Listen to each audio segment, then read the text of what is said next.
Well, this is going to be great. Welcome to the White House Pod with David A.R. I'm gonna finish what I started.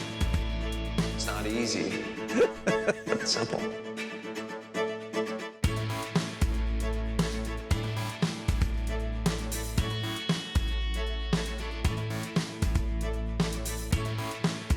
So today we have one of my, if not my closest buddy on the planet here joining us.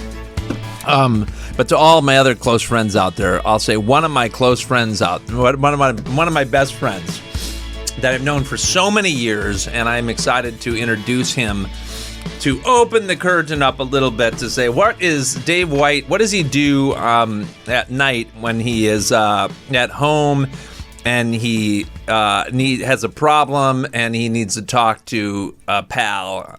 This is the guy that I call. So, ladies and gentlemen, Geoffrey. What's your middle name? Paul? Peter? Gordon. Yeah, we're really tight. We're like besties, you know. Jeff Peterson, ladies and gentlemen. The owner of one of the most pristine restaurants in all of Malibu, Geoffrey's Malibu. And there you are. But first and foremost, because there's some other things that are here. Wait, what do we got here? I just found out it's my birthday. I just want to say I didn't get you those presents. Mm-hmm. You know, I love you and stuff, this is exactly why these are here right now, is because I just want to say Dylan, our producer, did get me these presents, and so I appreciate you, Dylan. Thank you so much, and thank you, Darcy. How nice this is. JP, this was not from you. No, I haven't gotten you. I don't think I've gotten you a present in like 20 years. Exactly. This is what good pals do, is they don't get each other presents. We don't give each other that stress. Dylan, should I open this right now? Oh, this is from Darcy. Aw, of course this is from Darcy. Who else does so sweet. Unbelievable? Way to go, Darcy Donovan. Thank you very much. That's very sweet. And all right, so I will open these a little later. Specifically this one. I like the feel that. The heft. I feel how heavy that is. I have lots of jokes what it could be. Why? What could it be? What do you think? I don't know. All right, JP. Was I the first person to ever call you JP, or when did JP start coming saying that? You know, I was getting JP from work, so it depends on where people know me. I heard JP at work before. It all started, I know, with your D. White, because we had three friends at the time. DDM was David, DH, David Harris, and then you, D. White. So we had to, that's why we started initial, I think. That's right. Yeah. That's interesting. Yeah. But but nobody ever called me D. White, though, until I think DDM called me D. White. Oh, really? Yeah, and then you kind of got on that train. Glommed onto it, yeah. And still, not a lot of people say D. White. Very, very, very rarely. What do most people call you? Well, they just don't. But I didn't say what your dates do. I said what most people do. Yeah. So here's the thing. Let me just clue the audience in for a second here. So JP and I have known each other since like 20-some years. No, yeah, 1998. What? We don't have to say dates, JP. Does it age us a little bit? Yeah, it ages we us. met. We're at preschool. So 20-something years ago, right? Right. So I'd say 24, 25. Yeah, 27. 27 years ago. Thank God he could do math. Okay, so 27 years ago, you and I met. Yeah. And at the time, we were both single. And then we got married a few years later. Different women. Yes, different women. Okay. It's duly noted. And then we each had 3 children. Right. Different kids, of course. You had your kids, I had my kids, with different wives. And this just got weird. He just took it like right. And then we both got divorced about the same time.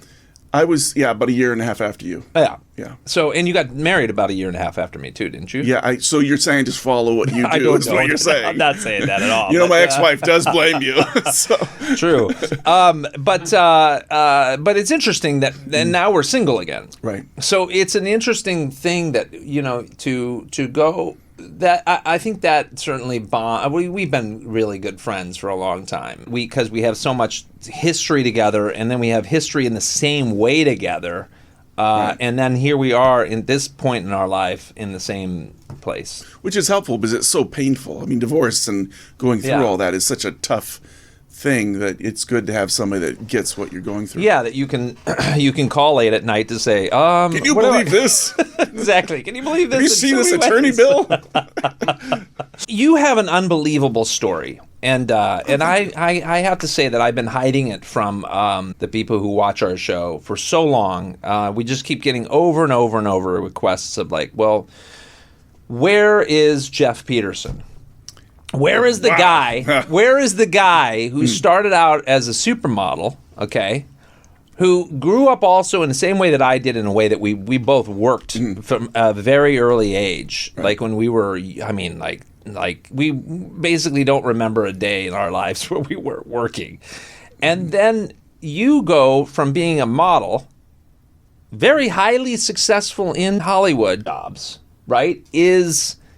Side jobs, whatever, you were working at Geoffrey's Malibu. Wait, I'm giving you my version of it. Okay. I'll correct it. As a it. I'll busboy. Twist it. Yeah. As a busboy. Right? You start as a busboy.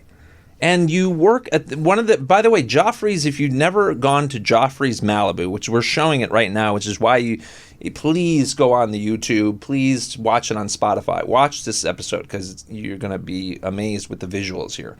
But this restaurant is an unbelievable restaurant where every celebrity on the planet who's ever been in Los Angeles attends and goes.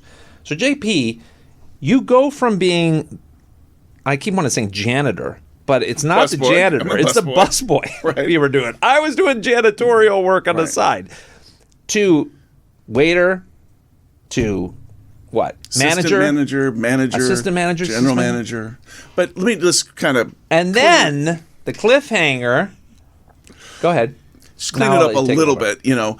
I screwed it up? No, I want to clean it up a little bit. So I wasn't that successful. I had success in modeling. Terrible actor. I mean, look at the guy. You look like Dolph Lundgren when Dolph was young.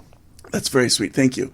You know, there's a reason why I'm the best friend. So he's the best smoke blower. So I wasn't that successful. When times are tough, call me and I'll tell you how good looking you look. Go ahead. So anyway, my day job was working at Geoffrey's. I had to pay the bills. When you're starting in Malibu. In Malibu. Okay, but was that your first job in LA outside of modeling? That was my first job in LA. So I came to LA, and you're finding an agent. You're going through the process.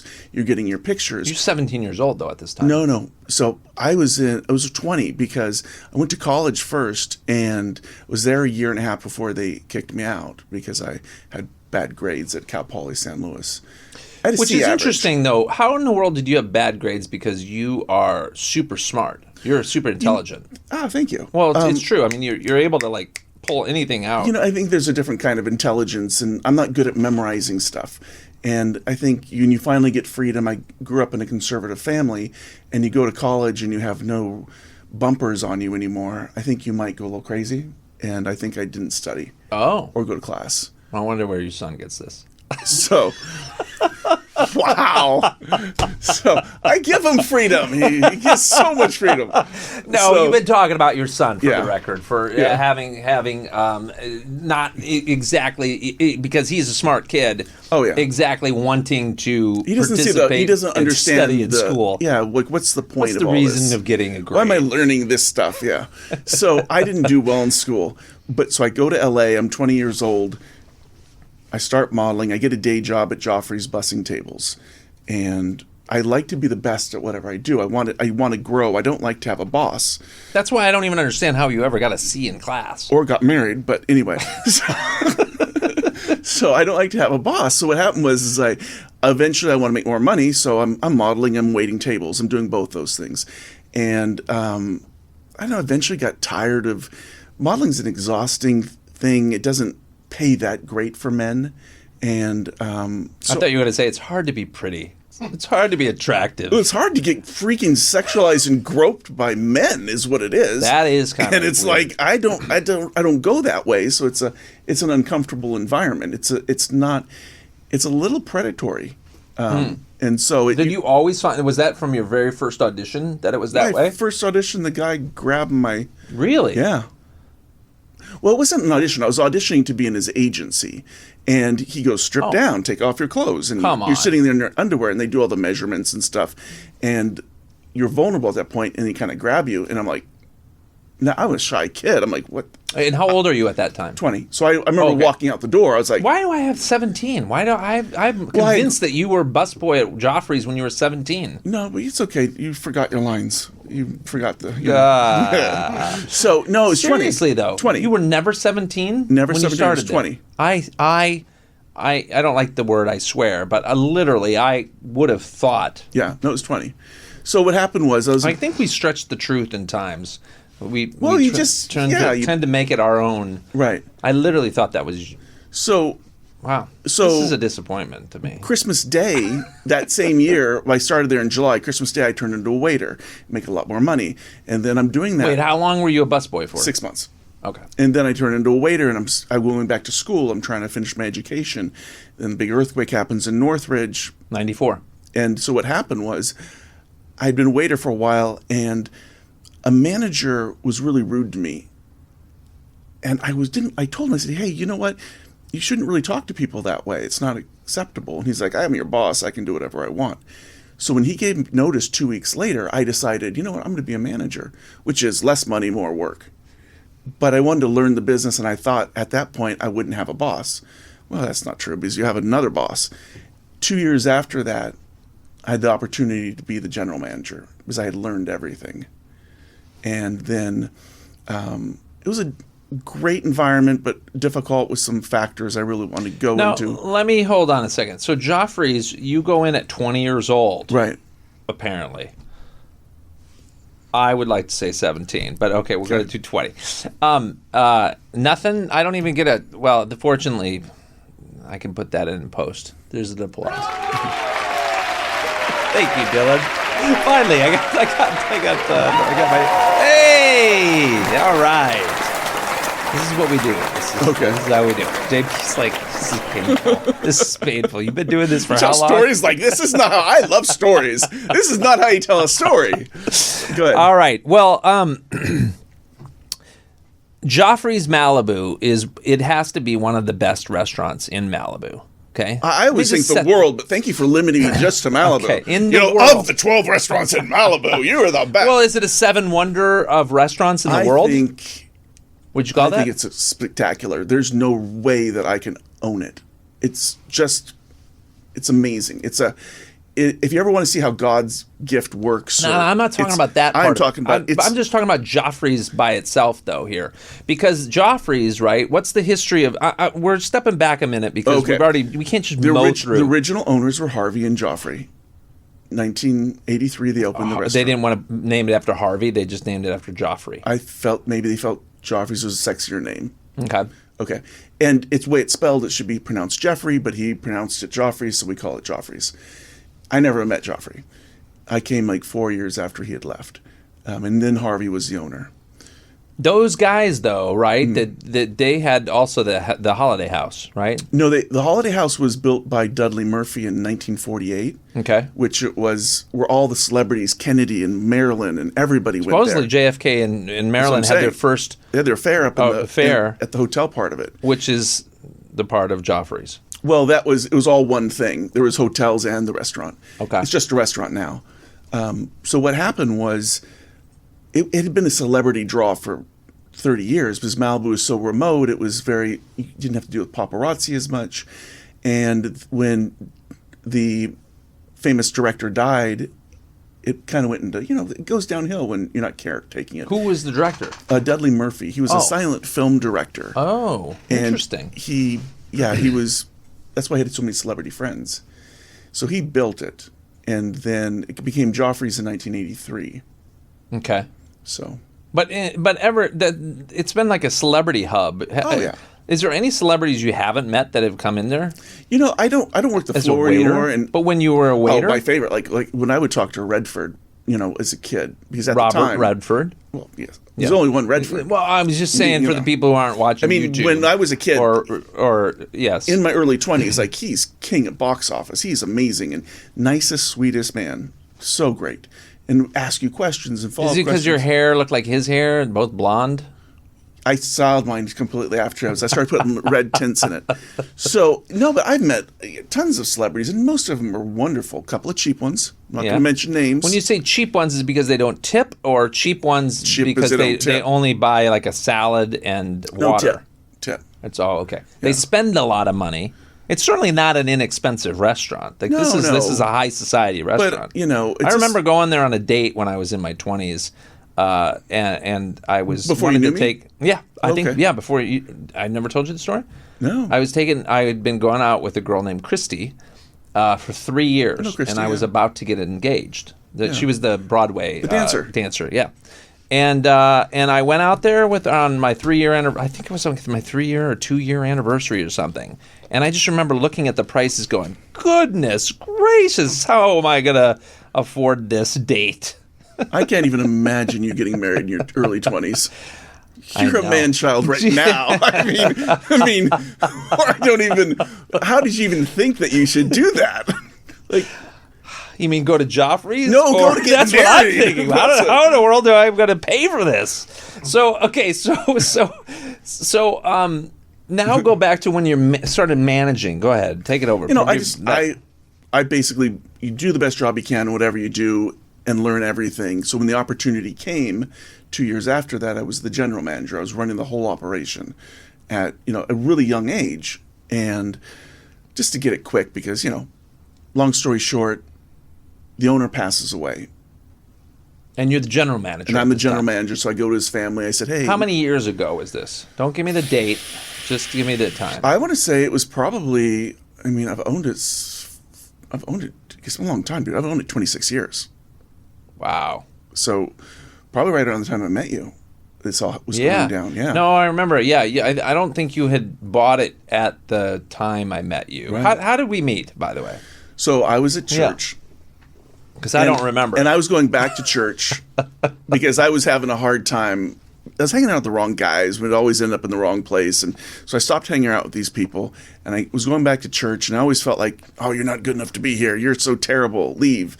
And so I'd always leave. And then one day I'm sitting in church. It was a Wednesday night. That's a voice in your head, though, right? Somebody wasn't saying you're not. No, the pastor was literally saying, "You need to leave." No, it was a voice in my head. So what happened was, I'm sitting there. I'm going, "God, I have no friends right now. Can I just have some Christian friends?" DDM comes up to me within 5 minutes. DDM is a friend of ours named David Morin, who was in a ton of television. Right. And I had met him when I was 19, actually, or 20.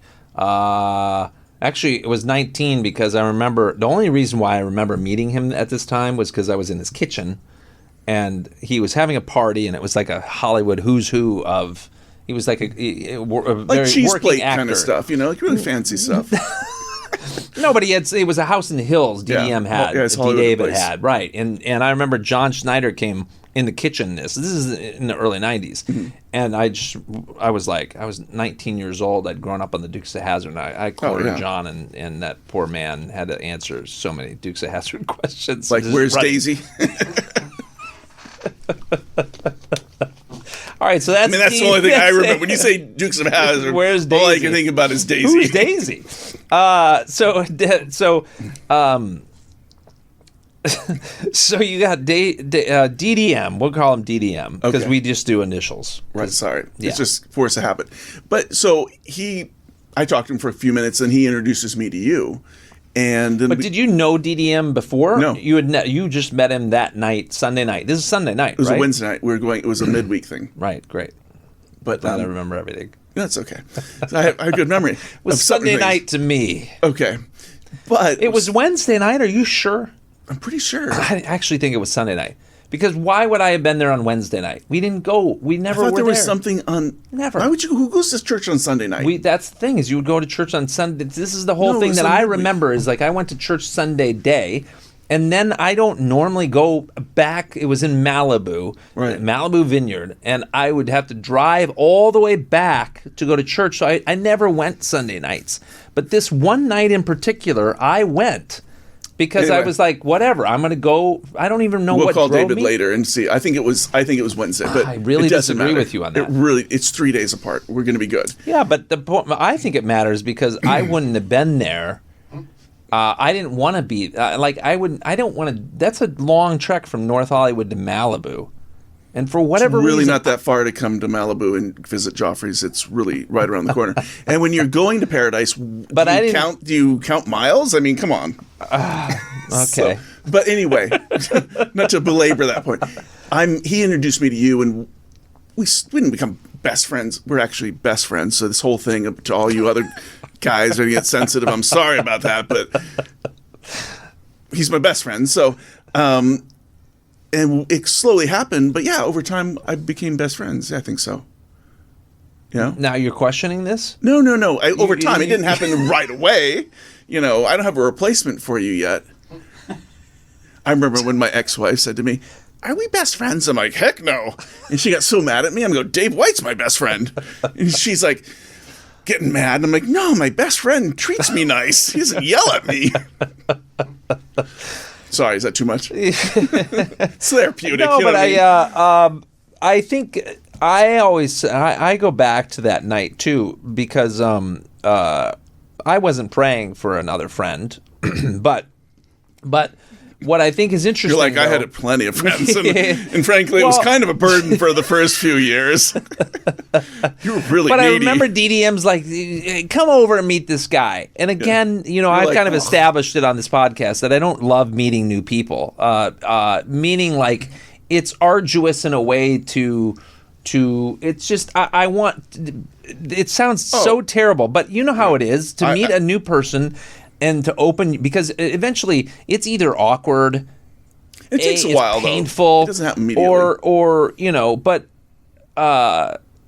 when I met you, then we started. I think I remember going to your house one time in Thousand Oaks. Your and you condo. said, "Oh my gosh, it's so far out here." I remember that. I did. You say live that. in the boonies. I lived in where North you Hollywood live at the now. time. So go ahead. Right, which is I live almost close to that. Yeah, we started hanging out. I don't remember what we did though in those We early probably days, did other movies. than that There's one some time. guy then. things, or went to David's parties, Yeah. or whatever. Yeah, it was just it started slow. And Well, you came in. You were one of the producers on The Moment After, though.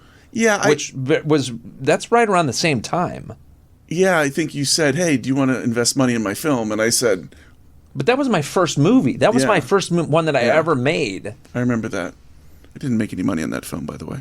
Yes, you did. You made money on The Moment After. That was the one in Visalia, That's the right? one you made money on. No, yes. no, Sarah's Choice. You made money on that too. That was a good. That I said percentage. And The Blink of an Eye, you did Blink well of an on Eye that. did good in that one too. Yeah, you did Yeah. a lot good. It was right around this time though that you took over Geoffrey's. So yeah, I mean, right around that time, it was a crazy turn of events. I mean, I don't know if you want to hear that story. Yeah, go for it. So I spent a year and a You half got 6 minutes. Go ahead. trying to raise. Wow, you really suck a lot of time up here. So when it is actually wow. So you know what happened? So a year and a half, I tried to raise money. I got this actor. I got this person. I got this person.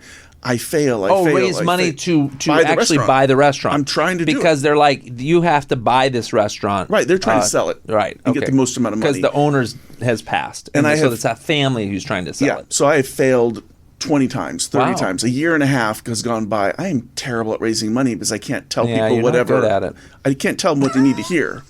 So what happens is this other group's about to come in and buy it, and I'm at church, and the pastor said something about, have you prayed to God for help? And it dawned on me at that moment that I had done everything in my own power to get a small percentage of a restaurant.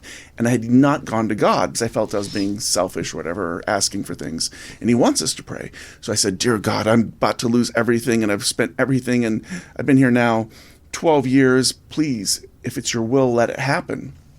So the family calls me 2 days later, and they say, "Remember that deal that we said we'd never do, where we're going to loan you the money, and you can pay us over 7 years? We're going to do that deal."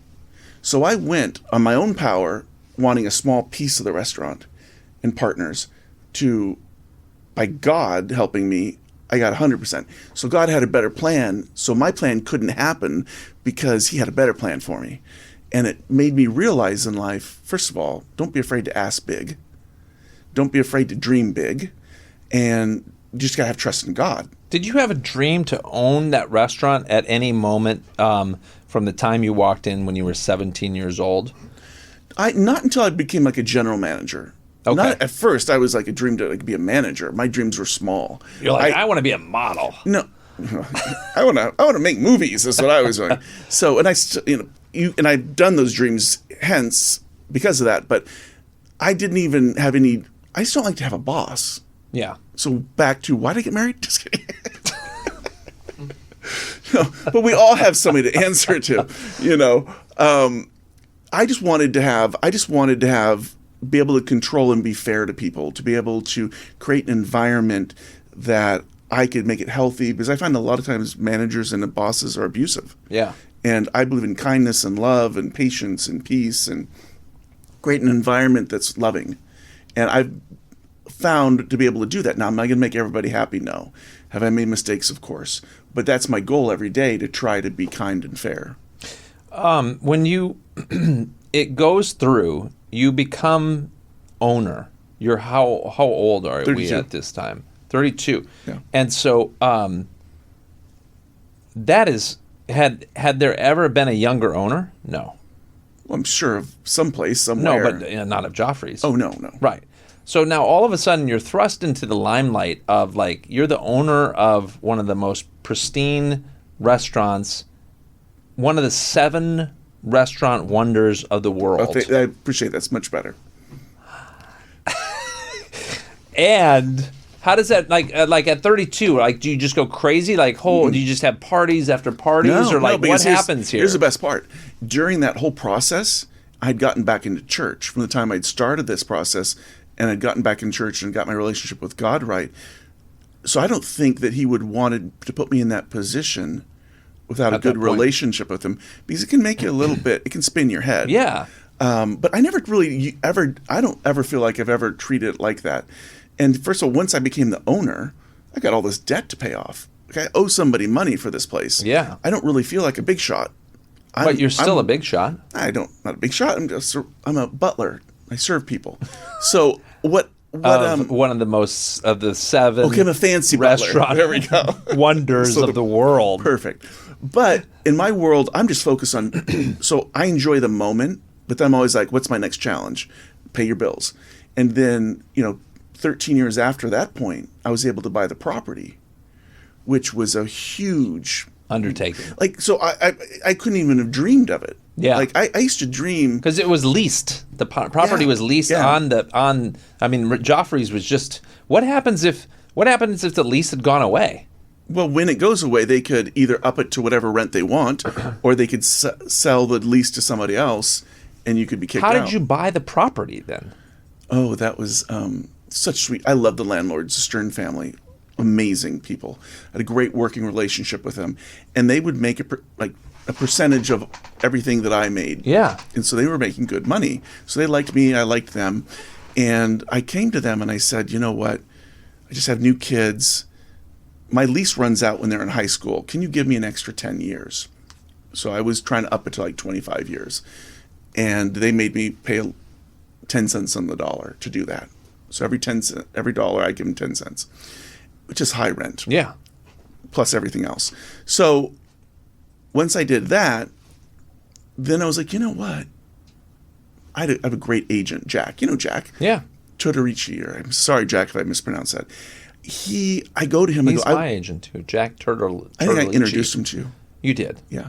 He's a really hard name to pronounce, but he's I amazing. just saw Jack the other day. We actually looked at a house and we went and we were making jokes because Jack's actually 6'2". I didn't realize that he was tall, but this awning I'm 6'2". was down right.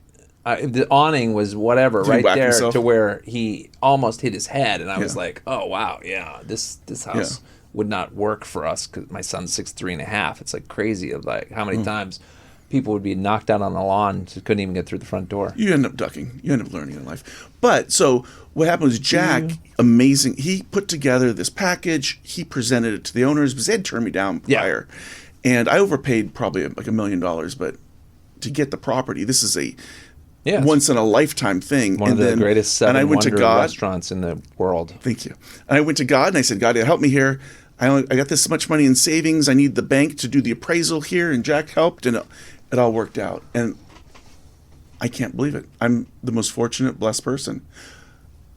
You know, yeah, there's hard work, there's all that stuff, but I I wake up all the time in dreams going, wait, I don't own this place. Do I really own this place? Like I have dreams where the old owner he's walking around, he's dead, but he's there, and he's like, as if that's not worse, as if that's not bad enough. In fact, if the dead guy's walking around, well, that's just but then he owns it on top of it. Unbelievable. I have a boss again. It sounds like a nightmare. You know, Is he wearing pants? Hopefully. Just smoking. He was a smoker. Which is why one of the reasons he died. So if I could say anything to anybody, don't smoke. Don't smoke. No, don't vape. Yeah, it's an unbelievable story because I don't ever get to go to Joffrey's, which is ridiculous, right? I go there. You were there like last week. I realized the fact that I've known max, you 20 years, 20-something years, and gone to your restaurant, which is one of the greatest 7 wonder restaurants in the world, probably once a year and twice a year. And it's not even because, and I'll let you guys in on a little secret. And you call yourself my best friend, and you don't even support me. This is what I'm saying. I supported more than you in movies. Yeah, you have. You've been a wonderful investor friend in that way. Okay. And we've come up with some great movies. Good grief. Why is Roger Neal calling, for crying out loud?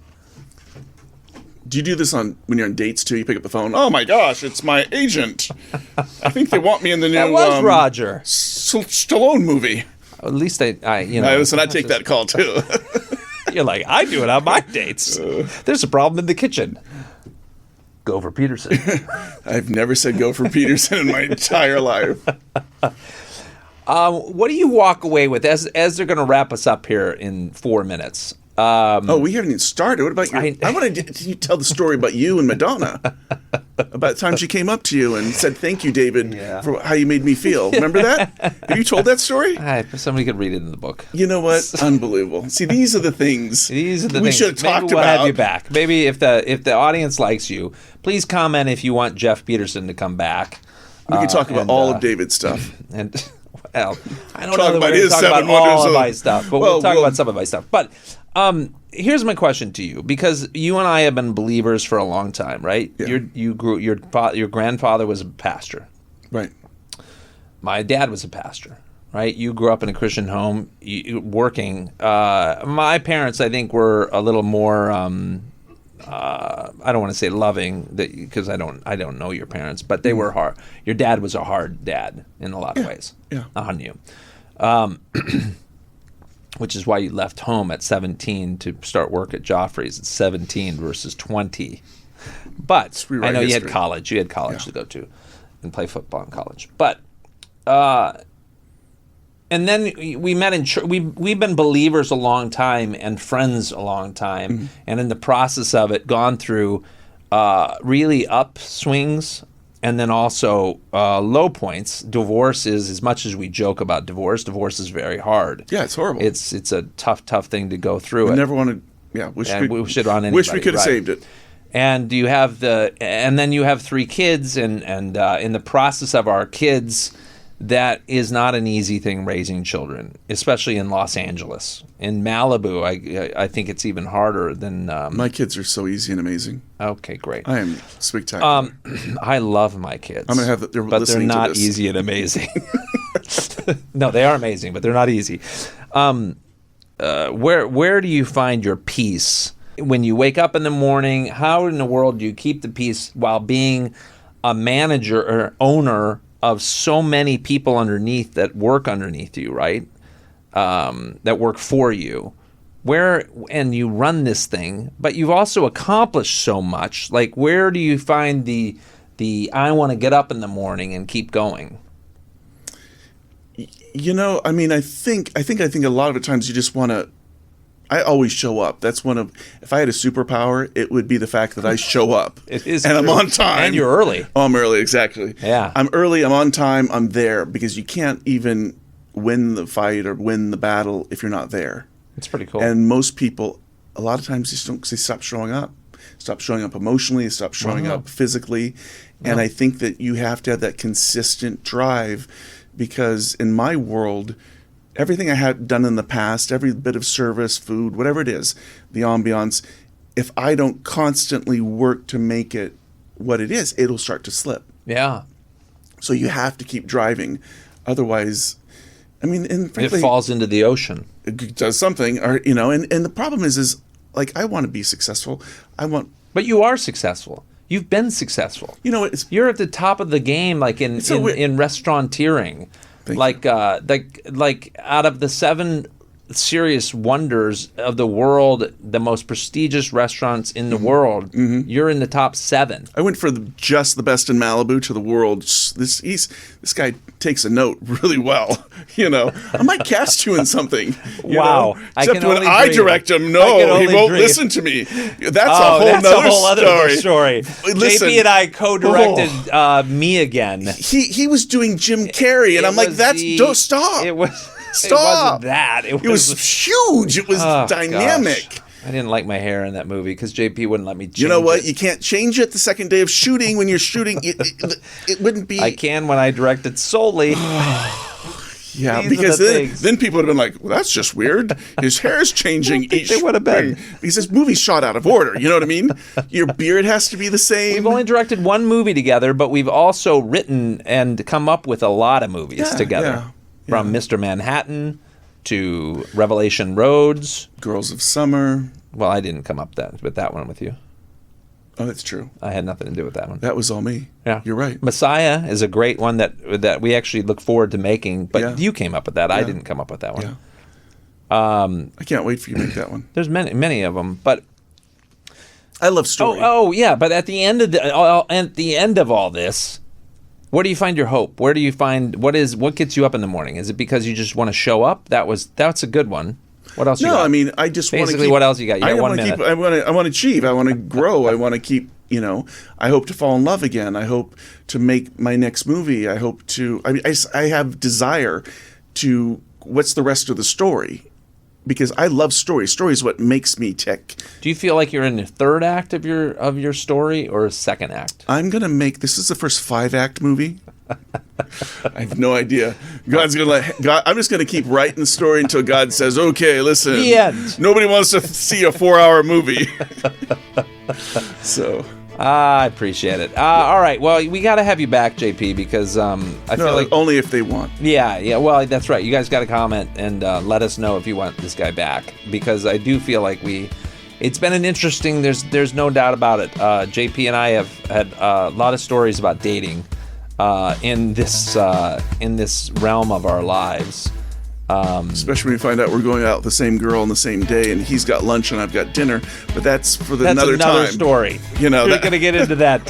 That's actually hard to believe. I forgot about that. Remember that happened? No, I know. It was unbelievable. We also both of us. What are the odds of that? We have dated a couple of the same person, not at the same time. Unbeknownst to us. Unbeknownst to us. Yeah.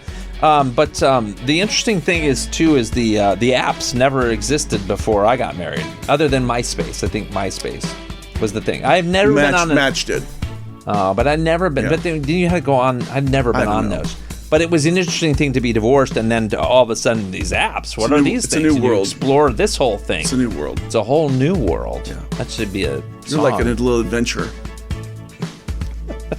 Lewis and Clark, baby. All right. Well, JP, let's close this out here to the audience. Okay. What are we going to wish them? A good day or not so good day? What do we want to leave them with? Let's have an amazing weekend. Amazing weekend, yeah. Yeah, absolutely. Okay, but also an amazing day because this may not air. This airs on a Tuesday, so. Oh, you make a good point. I don't really know the behind clearly the scenes not stuff. Yeah, just a rookie.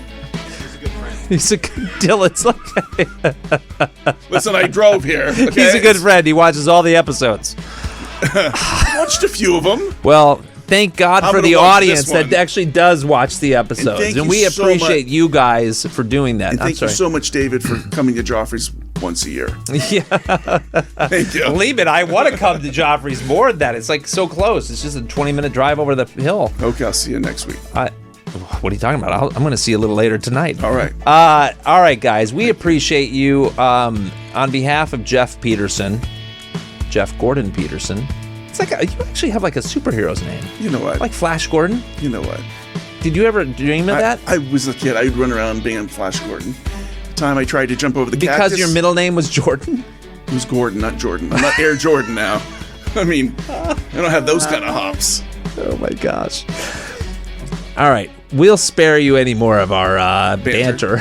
But we appreciate you. We wish you an unbelievable evening and a good weekend. And please comment if you want Jeff Peterson back and you want to hear more stories. All right. All right. I appreciate Thank you you so guys. much. God bless you guys. See ya.